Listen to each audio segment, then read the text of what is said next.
Jamaah yang terhormat, kalam itu adalah satu sifat yang azali.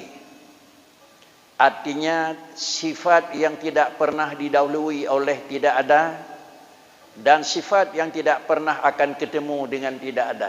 Sebagaimana zat Allah Subhanahu wa taala. Zat Allah adalah satu zat yang tidak pernah didahului oleh tidak ada, dan tidak pernah juga zat tersebut disudahi dengan tidak ada. Dengan istilah yang lain, huwal awwalu wal akhiru kalau bicara Quran, dan kalau bicara pelajaran yang telah kita pelajari, yaitu dengan diadakan dan dikatakan sifat qidam dan baqa pada Allah. Jamaah yang terhormat, kalau demikian sebagai kesimpulan yang pertama, jangan sekali-kali tergambar yang bahwa sifat itu pisah daripada zat yang memang terasing di dalam adalah kejadian. Artinya kalau ada pemahaman dan fikiran yang kita anggap yang bahwa zat Allah Ta'ala pisah dengan sifat secara kontan, maka keyakinan tersebut perlu kita perbaiki.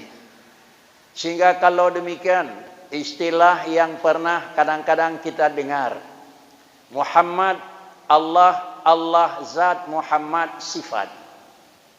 Kalau Allah zat dan Muhammad sifat menunjukkan yang bahwa apa yang maksud dengan zat dan apa yang maksud dengan sifat.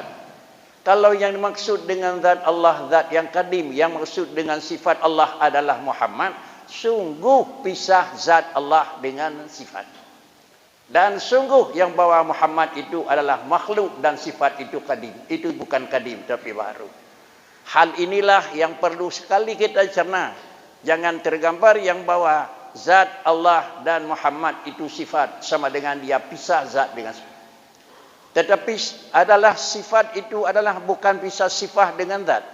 Tetapi yang sifat yang pisah adalah bukan zat, tetapi yang pisah adalah taksir dan asar sifat.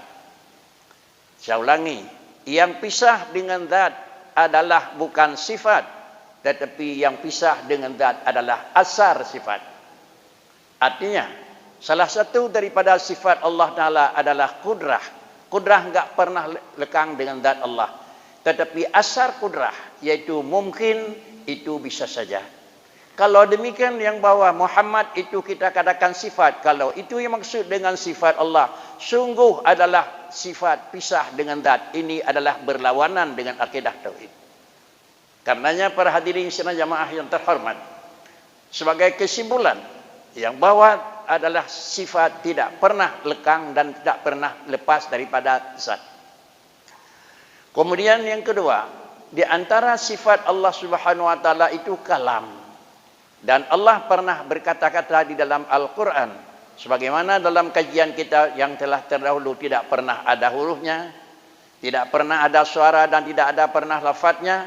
Di antara kalam Allah Subhanahu wa taala itu apa? Apa yang Allah maklumi, itu pula yang Allah akan bicarakan. Saya ulang. Apa yang Allah ketahui, itu pula Allah akan bicara. Dikarenakan kenapa? Karena adalah ilmu Allah kaitannya dengan satu daripada tiga. Adakala Allah mengetahui sesuatu barang yang benda itu mesti ada. Istilahnya barang wajib.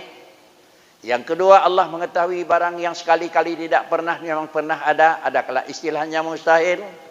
Dan yang ketiga, barang yang boleh ada dan boleh tidak. Artinya Allah mengetahui barang itu mesti ada zatnya. Allah mengetahui barang itu tidak pernah ada syarik dan anaknya. Allah mengetahui yang bahwa besok lusa akan terjadi hujan dan terjadi gempa umpamanya. Kalau begitu adalah yang menyangkut dengan ilmu Allah, dengan apa Allah tahu yang wajib. Dan pula apa Allah mengetahui yang mustahil. Dan apa pula Allah mengetahui yang harus, maka kalam Allah pula ada kaitannya dengan yang wajib, ada kaitannya dengan mustahil, dan ada kaitannya dengan yang harus. Sehingga di antara Allah yang berbicara adalah kutiba alaikumusiyam, kama kutiba alal ladzina min qablikum la'allakum tattaqun, dan di tempat kata-kata yang lain adalah aqimis salata wa atuz zakata.